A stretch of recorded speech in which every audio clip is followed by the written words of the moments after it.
Hi, I'd like you to look at these two women, and I am sure you recognize Michelle Obama, and I hope you recognize this woman, Barbara Bush. I know that she's not been First Lady for almost 7.5 years now, but what do these two women have in common? Well, yeah, they are women. And yes, they are First Ladies. But that's not what I am thinking about. They are both baby boomers. They're both baby boomers. And what's special about these two women is they represent the youngest and the oldest baby boomers. The baby boom in the United States began officially in 1946 and ended in 1964. So if you write those numbers down, 1946 and 1964, it's easy to remember 4664. You just flip the numbers, 4664. And you can remember them, right? Because the numbers match each other. And what is amazing, that's 18 years that the baby boom went on. And if you take my boomer class, if it's offered, you'll learn a lot about baby boomers. There were so many things that happened to cause the baby boom. But I want to just speak a few things about the baby boom because that is an important market for the longevity economy. These women are 18 years apart in age. The youngest baby boomers cohort, Michelle Obama, and the oldest baby boom cohort, Laura Bush. So theoretically, the men in Laura Bush's cohort at the age of 18 were being sent to fight in Vietnam when Michelle Obama and her cohort, the youngest baby boomers, were being born. That just blows my mind away. Totally. The oldest were fighting in Vietnam while the youngest boomers were being born. The baby boomers, let's just call them boomers now because they're not babies, they're not wearing diapers anymore, or I hope not. I hope they aren't in Depends, although the TV commercials would have you thinking every older adult is in Depends or needs some drug to hold their bladder. Trust me, that isn't the truth. But they tend to group all boomers together like everyone is the same. But people that are 18 years apart have totally different life experiences. It wasn't so long ago you were entering college. And maybe someone down the street that you knew had a baby. What do you have in common with that baby? Really? Why do we just think about boomers as a group of people that are all the same, that are going to be marketed to the same, that are going to have the same tastes, are going to want to work out at the same gym, like the same yoga? I mean, do they all like hot yoga? Do someone want yin yoga? Come on, get real. Do they all like the same sushi? I don't think so. So, I want us to talk for a while about the boomers because they are an important component of the longevity economy. Here are the dates these two women are born. So just to let you remember, the oldest boomers were born in 1964. The youngest boomers were born in 1946. And they are both boomers. So, how many boomers are there? There are about 74, 76, 77 boomers.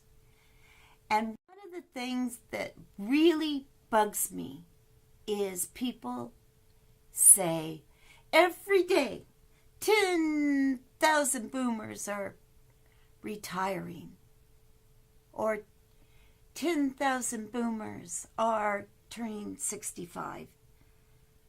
Well, that is only if you take the entire number of boomers that were ever born during that 18-year period, divided by the number of years, divided by the number of months, divided by the number of days, blah, blah, blah, blah, and you get 10,000 a day, which is totally wrong. Because during the baby boom, there weren't 10,000 babies being born every day. As a matter of fact, there weren't that many babies being born at the beginning of the boom, okay? So when you hear those commercials about those 10,000 every day, you're going to know better than that. But this is interesting. This is a sign that in the 1950s, actually it was in 1957, and I'll point out why this is actually true. It was posted in the New York subway stations. It said, "Your future is great in a growing America. Every day, 11,000 babies are born in America. This means new businesses, new jobs, new opportunities." Well, that was amazing because these new babies created new jobs. They created diapers. They created baby food, new forms of bottles. We needed new vacuum cleaners, new homes, new washing machines, new yo-yos, more TV shows, more toys, more clothes, more schools, more education. On and on it went. And it meant our economy flourished. Now, at the other end, as the boomers are getting older, what does it mean? What does it mean when you say, "I'm going to go make money off of old people, older adults"? People look at you and say, "How dare you?" And yet, in the health world, in the hospitals, in the pharmaceuticals, well, they don't have such a good name, but in the continuing care retirement communities, all those places, people are making megabucks all the time, even in senior centers. So what difference does it make if you want to make money, say, off of a vet service or a pet care service that takes and delivers goods and products to older adults that perhaps aren't as mobile? And there are older adults that aren't as mobile, right? Why does that cause people to think that you are not a good person when people that are making money hand over fist for doing other things that are similar, they're taking maybe and taking Depends. I just don't get it. So let's keep going. Here is the reason that I say when you hear 10,000 boomers are retiring every day, that is false. I wish I could find, or I should create a new graph of this, because this is the baby boom generation in 2007. And if you look at this, you can see here in the beginning of the baby boom births, which these individuals were 62 at that time, there were very few babies that were being born. But from those who are, say, 63 to 65 in 2007, to that moving forward, there was a huge jump in the number of births from the babies that had been born during the World War II and previously the Great Depression and the 30s leading up to World War II. If you look in that box, you can see a significant jump, right? It keeps going and going and going until you reach a peak about 1957, when the most babies were born during the baby boom. Wow. Amazing, right? Never in the history of the United States were there as many babies born as there were in that year until, surprisingly, 2007, which surpassed that point. There were more babies born during that point in time. So, just to put it into perspective, in 1946, there were approximately 3,400,000 babies born in that year. That means there were approximately 389 babies born every hour in 1946, or 6.49 every minute. Okay? Got that?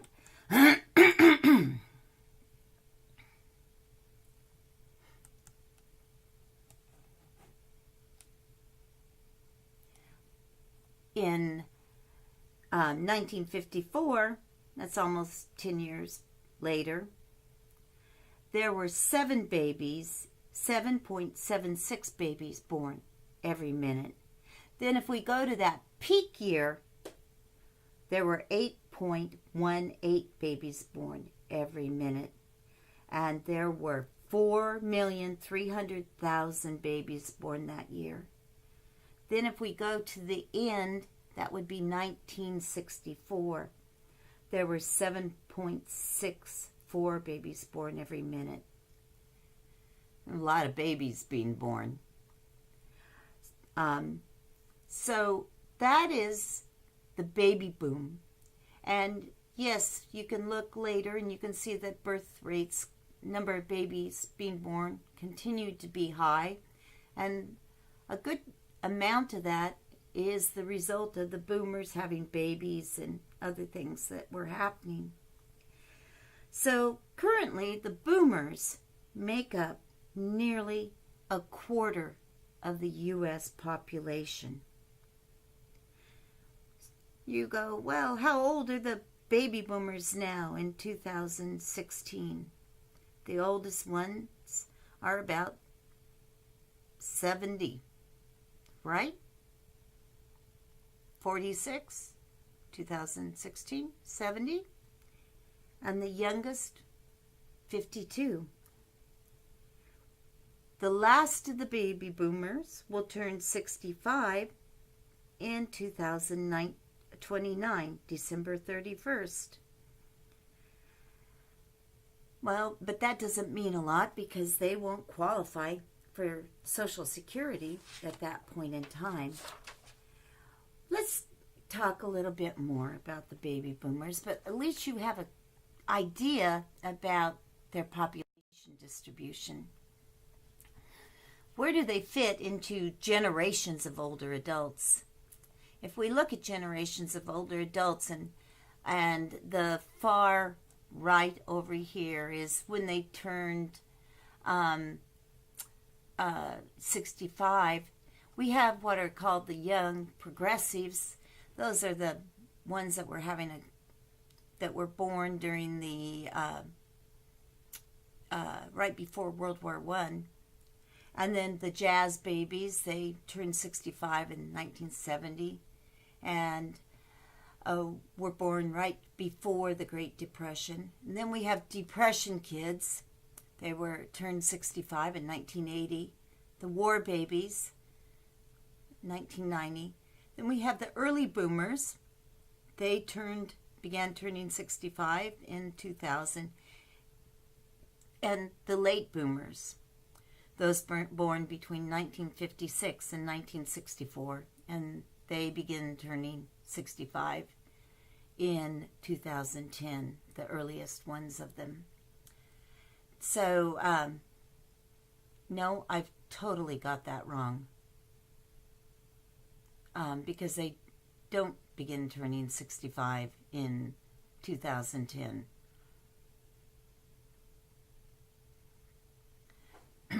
So,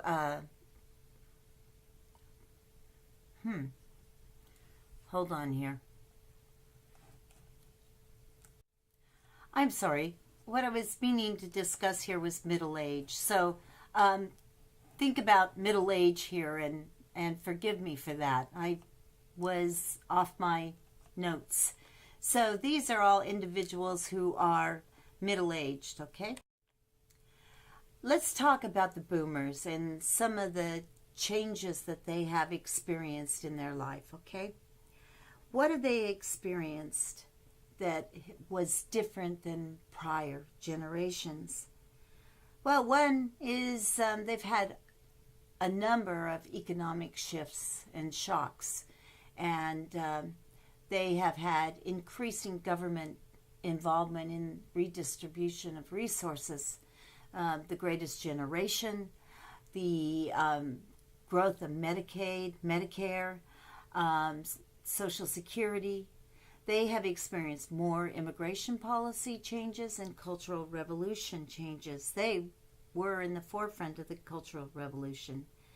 They were influenced by technology such as television more than others, and the boombox.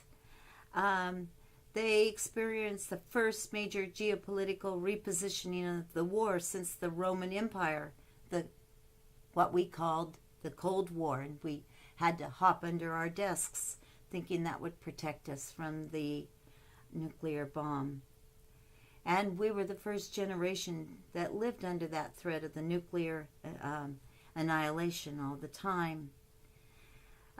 We were the first generation that had that reality of almost daily having a new technology coming into our life, and have to live in an economic booming economy where our parents had more discretionary income than was ever seen in the history of any country, and was distributed more widely throughout and to more of the population than in any country.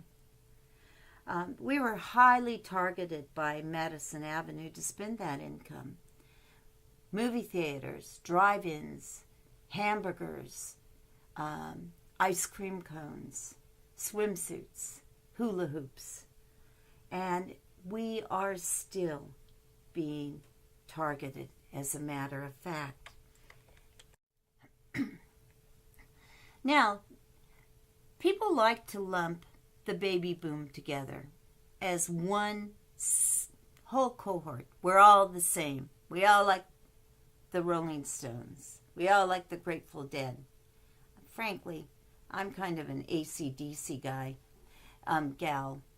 And my husband's in a number of bands. He's a drummer, and he's into ska a lot lately. So, and I really love Bach also.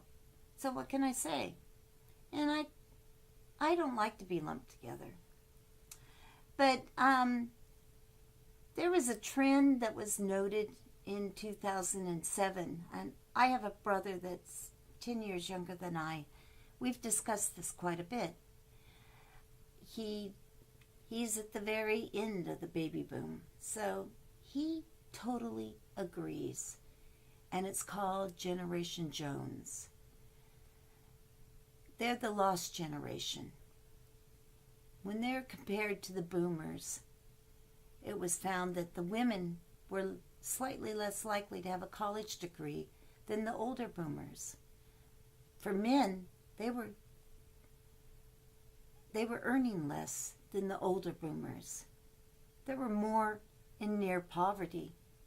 They were slightly less likely to have home ownership. It actually makes sense because if you go back to that slide, remember that slide that had showed the number of babies being born? Well, it makes sense because those first boomers began to flood the market. They filled up the jobs. They filled up the colleges. They bought all the good homes at the cheaper prices. They inflated the prices. And they began closing some of the doors. So, what are some of the boomer characteristics? They were the best educated. They had great, especially the early boomers, work opportunities. The later ones, as I mentioned, had less opportunities. For the women, they've had great work opportunities.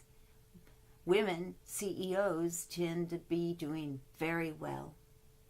Income and housing, the early ones have done very well, the late not so well. However, they have high debt. In particular, they have a high debt ratio for paying on their children's college. So, a little bit more. The boomers are really getting media attention. They are starting to be catered to by the mature market. I don't know if I like that term, the mature market. I don't know if there's a better term. But they like that money. They like the boomers' money. In 2004, David Wolf came up with this, or talked about this psychological center of gravity. And while it's a bit old, I think it still holds. And it talks about the society's zeitgeist. I think that's the way you say it. I have trouble sometimes pronouncing things. But the concept is where the adult median age is, they have more influence. As a matter of fact, they have so much more influence. It's disproportionate on society.